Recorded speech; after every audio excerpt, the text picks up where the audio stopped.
Je voudrais commencer à remercier le musée Barbier-Muller, la famille Barbier-Muller. C'est un musée qui est, à mon avis, le plus important du monde, avec une collection qui est tout à fait fantastique sur ces essaims. Il n'y a aucune autre collection dans tout le monde qui est fort et qui a 6 tonnes d'exemples importants sur les essaims que on peut voir ici. Il faut dire que c'était un rêve de 28 ans de pouvoir voir ces essaims ensemble, de pouvoir écrire là-dessus. C'était pour un chercheur comme moi de pouvoir rester plus d'une semaine ici avec les essaims et de les regarder chaque jour de proche. C'était vraiment incroyable et c'était à ce temps-là que j'ai trouvé qu'il y a des mains des différents artistes. Et c'est une des choses que, à mon avis, qui est si bien fait dans cette exposition, la manière que Laurence Maté et les autres ont mis chaque main, chaque artiste ensemble pour qu'on puisse vraiment bien les voir de proche.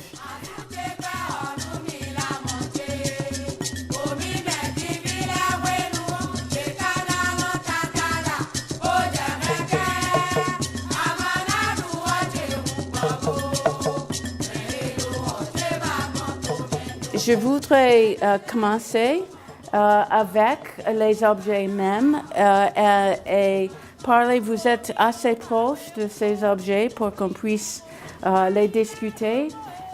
J'aime aussi la façon dans cette exposition qu'on a mis quelques essaims à tourner. À vrai dire, c'est comme ça qu'on va les voir en Afrique. Chaque fois qu'on va dédier un essaim comme ça à la mémoire d'un tel ancêtre, on va le faire sortir et on va le tourner comme ça pour que le monde puisse le voir. Alors, ça fait semblant un peu à ce même sujet.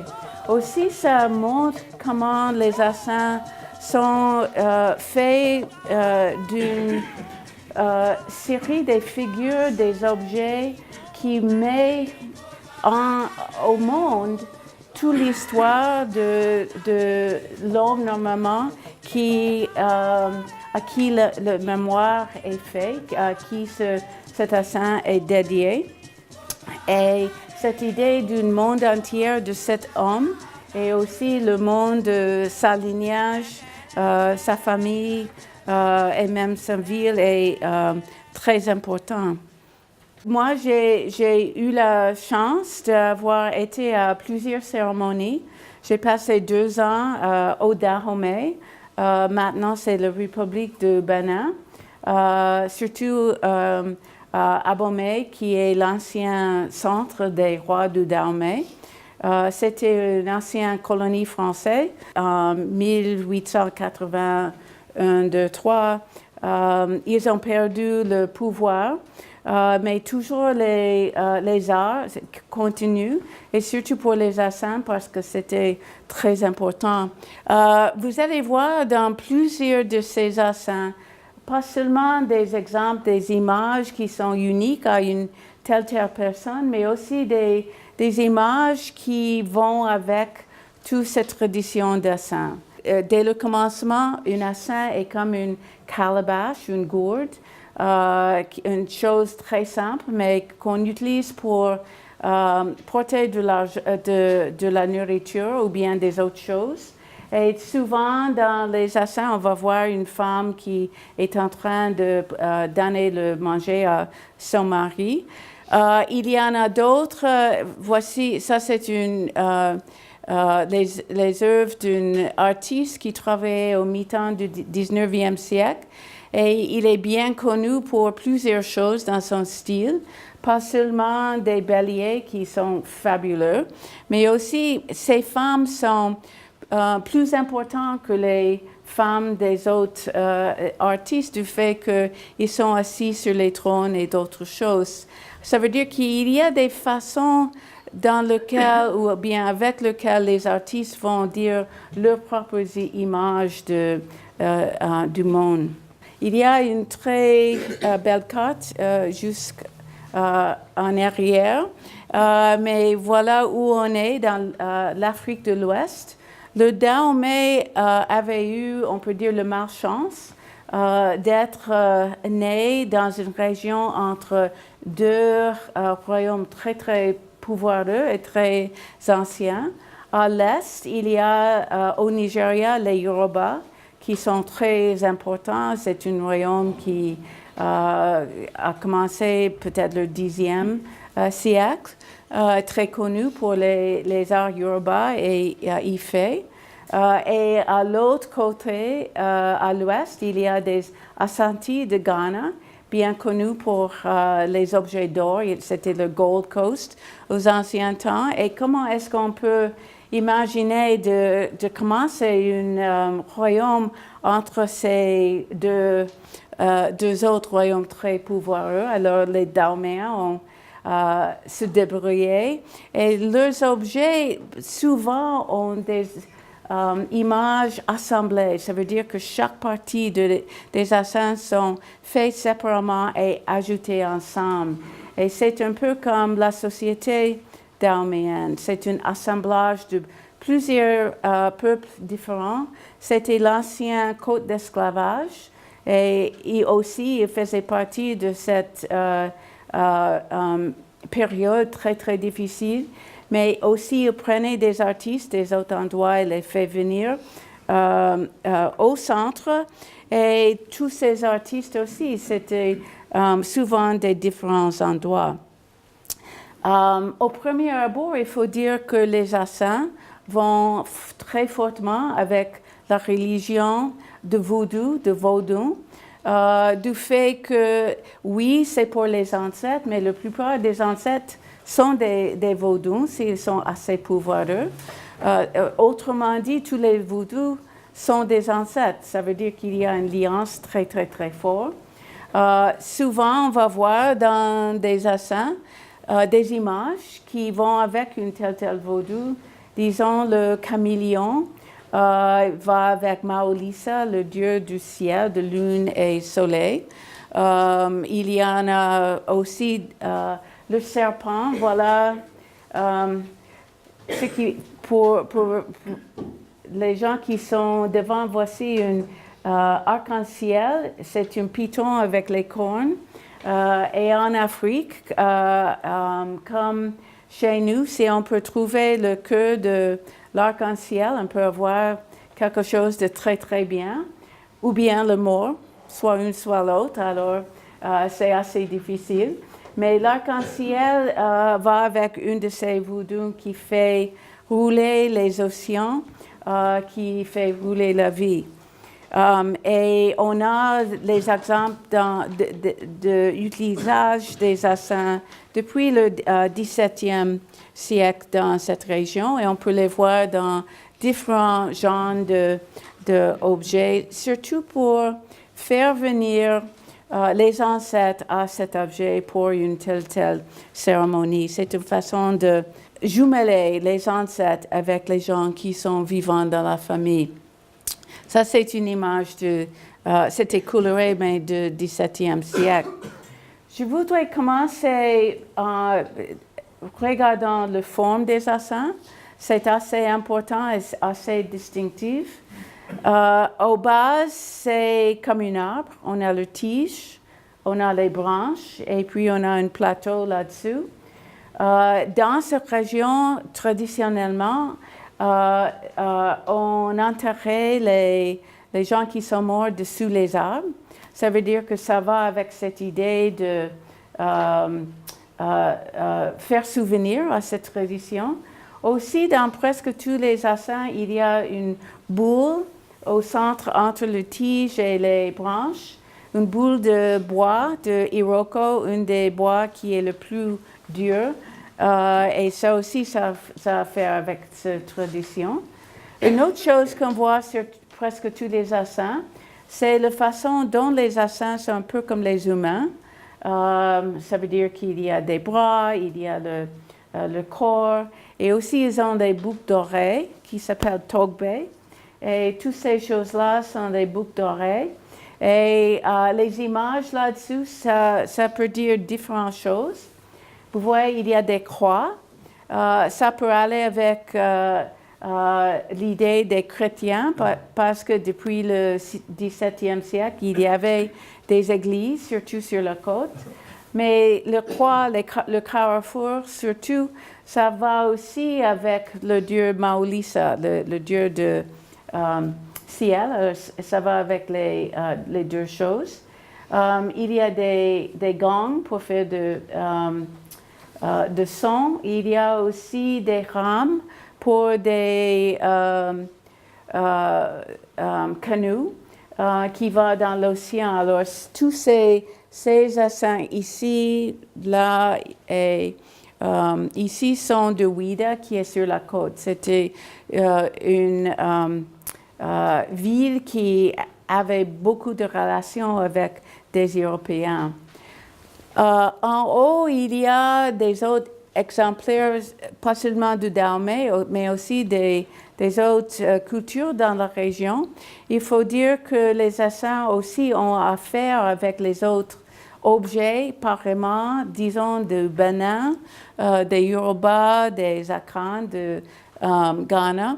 Et on peut voir les semblances entre ces différentes images. Et aussi, normalement, ça va aussi là où il y avait des Africains, disons, au Brésil ou bien au Cuba et d'autre part. Les plus anciens des assins étaient couverts. Et puis plus tard, disons, au fin du 18e, on a commencé à ajouter des branches. La plupart des assins dans cette exposition viennent du mi-temps du 19e siècle jusqu'au début du 20e. Ils sont beaucoup plus âgés que la plupart des autres collections de cette façon. Aussi, on a 6 ans d'artistes que, comme j'ai dit, on peut vraiment bien les voir et on peut dater tel sujet ou bien de façon de faire quelque chose avec les rois qui ont été sur le trône de Dahomey. Et ça aussi aide à connaître l'histoire. Quand j'ai vu les assins au Dahomey en train d'être dans les cérémonies, j'ai vu ça de plusieurs façons. J'ai vu ça dans les familles royaux et autres, et aussi au mi-temps du palais des rois de Dahomey. Et on les fait sortir une fois d'année normalement. Quand on les fait sortir dans le palais, ils sont enveloppés du tissu et on enlève ça à un certain moment et le son des assins à cause des boucles d'oreilles, les togbe, c'est vraiment fantastique. Alors on a un sens qu'il y a un esprit qui est vraiment venu pour cette cérémonie parce que le vent fait ce son. Souvent, on va faire plus qu'une seule assin quand on va faire une commission. Celui-ci, c'est une photo que j'ai prise, une des princes du Dahomey. Il a fait une assin pour chacun de ses ancêtres. Ça veut dire de chacun des anciens rois. Et chaque roi a une telle signe qui signifie son règne. Et c'était apparemment à la droite. Après le dernier roi, la plupart des objets dans le palais étaient brûlés par le roi Bahazan. Alors, celui qui lui suivait, Agiliogbo, a fait beaucoup de remplacements des assins et des autres objets qui sont des vrais chefs d'œuvre. Ce n'est pas seulement qu'il a fait fabriquer la même chose, Mais cette idée qu'on va faire une commission de plusieurs exemplaires est typiquement comme au Dahomey, et on peut voir ça de différentes façons aussi. Alors, avec ça, c'est possible que c'était une personne qui a fait une commission pour 5 ou 6 de ces assassins et pour faire souvenir à un groupe de ses ancêtres. J'aime cette photo parce que ça montre à la fin qu'est-ce qui arrive à des assassins. Souvent, c'est sûr que c'est une tradition qui est continuée, mais c'est aussi une tradition que des jeunes ne s'en occupent pas. Et des fois, une maison qui est faite en terre va tomber. Normalement, ils sont gardés dans une Assin Hall, une chambre d'Assin. Et si la chambre se détruit, voilà qu'on peut avoir un grand groupement de ces objets. Et comme ici, et aussi ici, avec les sièges et les assins, on peut voir la façon donc on ajoute un assin ou bien un groupe d'assins, et après une dizaine d'années ou bien plus, on a un grand assemblage des assins, les plus anciens vers le derrière et les autres vers le devant. Et ça aussi, ça donne une image de l'histoire de la famille et l'histoire de la mémoire. Et celles qui sont plus en arrière, normalement, on a oublié un peu plus. L'autre chose qu'on peut voir dans les assassins, c'est la situation, c'est la question de pouvoir et d'importance. Normalement, les assassins qui sont le plus grands, le plus hauts, sont pour les personnes qui sont le plus pouvoireux d'une telle façon. Et on peut voir ça ici et même dans les autres cas. Sur les assassins, on peut aussi voir les histoires et aussi les occupations. Et il y en a quelques exemples. Juste devant moi, à mon doigt, à votre gauche, c'est un assin qui est fait à Ouida, comme la plupart de ces assins ici. Si vous restez debout, vous allez voir dans le calabash une crabe qui est bien faite. Et cet assin, on m'avait dit que ça représente le premier homme à Ouida qui a vu les bateaux des Européens qui sont venus vers la plage. Et c'était une gens qui était en train de attraper les crabes, et c'est pourquoi on a une crabe là-dedans. Il y a une autre, celui-ci qui est dans l'autre chambre, c'est une tailleur. Et on voit le tissu qui est si bien fait, et aussi une main qui tient un clé. Le clé, parce que normalement, on va garder les tissus, parce que ça coûte beaucoup d'argent, dans une armoire fermée à la clé. Et cette façon de penser à les différentes images qui vont avec une telle occupation, à mon avis, est très important. On peut penser à quelques de ces images. Je vous avais montré l'arc-en-ciel, qui est bien, mais dangereux. Ici, on a une singe qui vient vers vous maintenant. Il y a une maison, probablement pour le Asaho ou bien pour la famille. On a souvent plusieurs plantes. Ça, c'est le meilleur arbre de banane que j'ai jamais vu fabriqué en art. Et voilà, ça arrive vers vous. Il y a aussi des pommiers, des autres, des oiseaux. Souvent, on va avoir 2 poules, ça veut dire un coq et une poule, souvent jumelées. Et ça va avec la famille, l'homme et femme. Ça va avec la journée. Ça veut dire le coq qui annonce le commencement du jour. Et aussi, ça va avec l'idée qu'on va avoir une cérémonie, on va faire des sacrifices, on va manger quelque chose avec les poules. Et ça indique l'importance des cérémonies pour les ancêtres. Jusqu'au mi-temps, on a un chef, un roi. Il est sur une chaise, comme jusqu'à côté de moi. Il a une parasole qui montre qu'il est chef. Et à vrai dire, avant, ce n'était pas tout le monde qui pouvait porter une parasole. Même il y avait un cas quelqu'un qui était converti catholique, qui a décidé de montrer qu'il était aussi pouvoireux que le roi. Il a promené dans la ville avec une parasole. C'était la fin. Alors, on ne doit pas le faire. Et aussi, on voit qu'il a beaucoup de tissus sur son corps, qui aussi veut dire que c'est quelqu'un qui a beaucoup d'argent pour acheter si tant de tissus. Voici une chef avec une parasole, une autre chef avec une parasole, et surtout les assins qui ont des rames sont de Ouida parce que l'importance du commerce par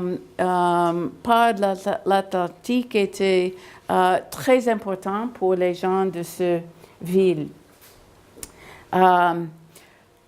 La qualité de travail de ces objets est incroyable. Imaginez-vous que ces objets sont faits de fer. C'est vraiment incroyable. C'est comme si c'est fait en tissu ou bien en papier. C'est fin. Le fer est fort. Alors, le travail est remarquable. Ici, c'est une hammock. C'est dans l'autre chambre. Une hammock que normalement on va porter une chef dedans. Mais le travail de tissu là-dessus est vraiment remarquable. Ici, on voit le soleil et la lune qui va avec Maolisa, le dieu, aussi le temps. Si on voit des chaînes ici et bien dans l'autre, ça veut dire l'alliance entre les différents membres de famille. Sur un assin d'un homme, on va peut-être avoir, il y en a quelqu'un, une femme qui a des chaînes sur son bras. Ça veut dire que qu'elle va jamais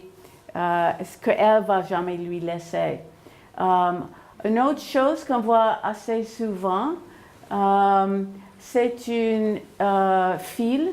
Et le voilà juste devant Laurence, le caméléon. Le fil veut dire la famille, le lignage, comme le cordon ombilical et comme le cordon qui donne l'alliance entre les ancêtres et les gens qui sont vivants dans la famille. On a un très important groupe parmi ces assassins d'une ministre, Ouida, qui était très important. Il y en a à gauche, je ne sais pas si c'est la même chose, mais le Yovogan, c'était le chef, le seigneur des Blancs. Yovo est le mot pour blanc. À vrai dire, Yovo veut dire rouge.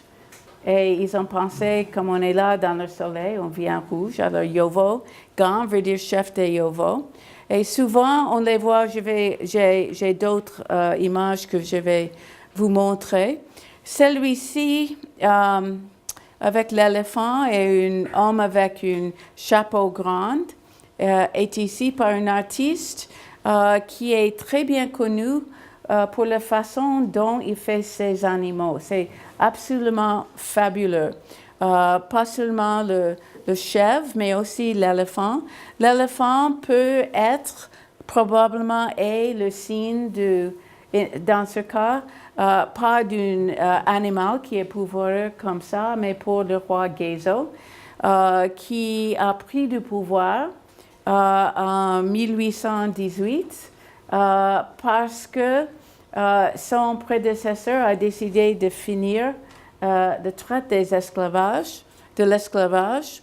Le peuple n'était pas très content, alors les Brésiliens ont mis Gezo à pouvoir, et Saucine est un éléphant. Aussi, on a ici le calabash et l'autre objet. Pour les assins qui sont les plus importants, souvent, comme ici, on va avoir des tiges qui sont pas seulement très étroites, mais aussi dans la forme des serpents. On peut voir ça.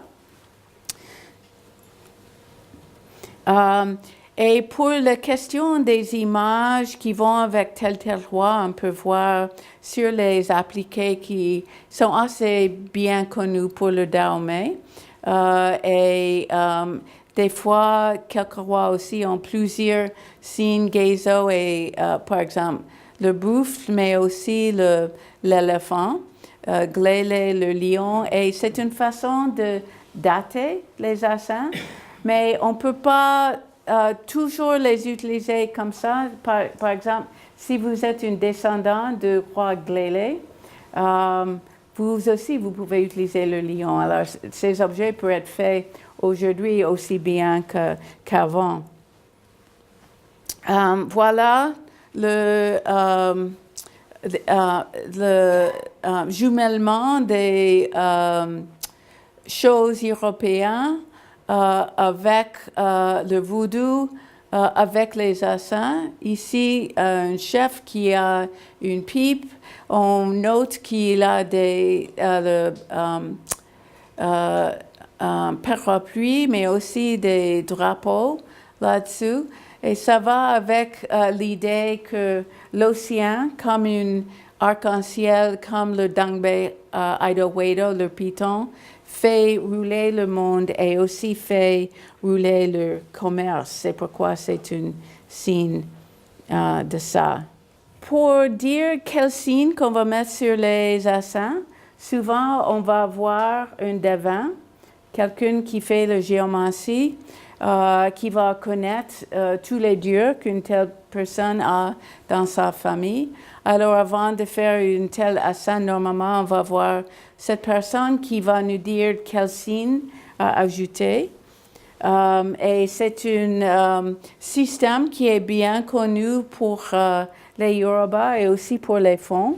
Un système qui fait connaissance de tous les différents dieux, tous les différents vaudous, mais aussi de tous les différents problèmes dans une telle famille.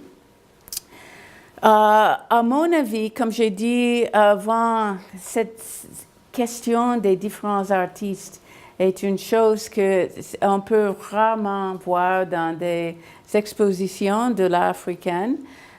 Et surtout ici, c'est un plaisir de pouvoir lire ces objets, pas seulement à partir de telles images qui sont là-dessus, des sculptures, mais aussi par la question des styles des différents artistes. Celui-ci, on peut voir pas seulement sa main, pas seulement par les images des animaux, mais aussi la façon dont il ajoute des togbe, les pendants, les boucles d'oreilles au plateau. C'est une façon, vous allez voir très régulièrement, jusqu'autour du plateau. Chaque artiste a des différentes façons d'ajouter des choses et aussi d'ajouter son style. Celui-ci s'intéresse à faire des choses qui sont beaucoup plus larges que tous les autres, des images des plantes qui sont gigantesques. Il y a d'autres qui sont bien connus pour une telle façon de faire le chapeau ou bien de faire le tunique. Chacun est différent et assez visible. Voilà celui-ci avec le maître de bélier, corne incurvée. On peut voir son bélier ou bien chèvre ici. Et d'autres exemples qui sont vraiment remarquables. J'aime bien le Aidowedo, le python avec les cornes en bas. Je vous avais dit que ces femmes aussi sont faites d'un pouvoir qui est assez rare. Ils sont assis aussi sur les trônes.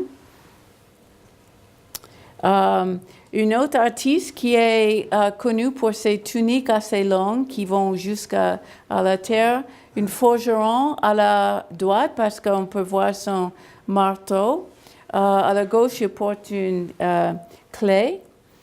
Une autre artiste qui est connue pour ses chapeaux, un peu comme le cowboy, mais n'a rien à faire. Une chaîne que sa femme a, je vous avais dit ça. Le couple de poules et le coq. Mais aussi, on peut voir les détails de fer. C'est comme il travaille avec le papier. C'est si bien fait. Et voilà celui-ci qui fait les plantes et les autres images très, très grands. Et puis, on note un autre changement pour la tradition des Assins. En 1906, à Marseille, il y avait une exposition coloniale et les Français qui étaient en pouvoir à ce temps-là ont envoyé une artiste, c'était l'enfant de l'association des forgerons royaux à Abomey. Il est parti à Marseille et il a appris comment faire le super doux avec le cuivre. Alors, il est retourné quelques années plus tard et après lui, on a son nom. Et après lui, tous les Assins du palais et même à Abomey même ont changé de fer simplement aux Assins qui sont faits de fer mais aussi de cuivre. Et lui voilà, c'était une photo de lui qui était prise en 1950, mais d'une ancienne photo de la famille. Et dans cette exposition ici, on a une de ses premiers exemples. Ces objets-là, ça c'est une femme. Aujourd'hui, les mêmes artistes vont faire les objets comme ça pour les touristes et les autres.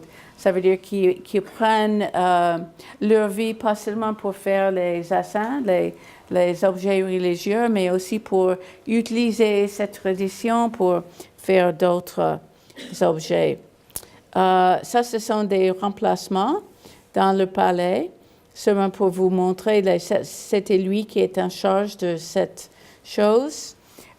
Et après la fin de ce royaume, dès le commencement du XXe siècle, le travail des Assins et aussi les possibilités de les utiliser étaient tout à fait ouverts à tout le monde. Alors là, on a commencé à acheter des Assins dans le marché.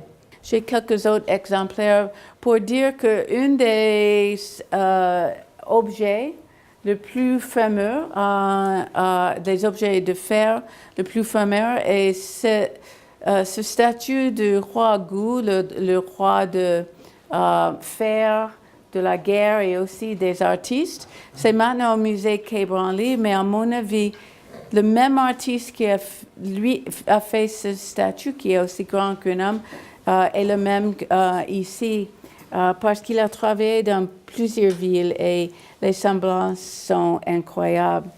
Pour finir, c'est seulement pour dire que ici et aussi dans les autres collections, un très important groupe de ce Yovogan, avec le grand chapeau, avec un siège dans un style assez baroque.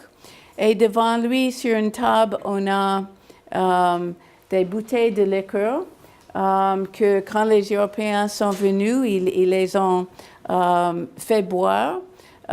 Et quand on voit sur les objets-là, disons les drapeaux français ou bien d'autres, ça ne veut pas dire tout simplement que les Français étaient en pouvoir, ce n'était pas ça, mais que c'était lui, comme il était chef des Blancs, le Yovogan, c'était lui qui a signé le pacte avec les Français pour le commerce. Ça veut dire que c'est une autre façon de penser à les drapeaux.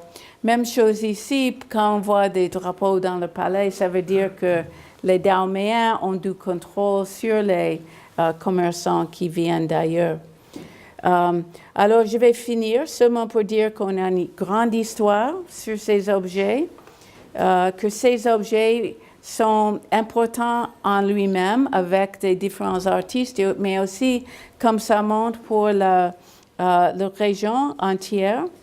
Et aussi que quand vous avez le temps, il faut aller bien les regarder et voir les différents détails, parce que c'est vraiment dans les détails que ça montre que cette façon de faire les arts est si important.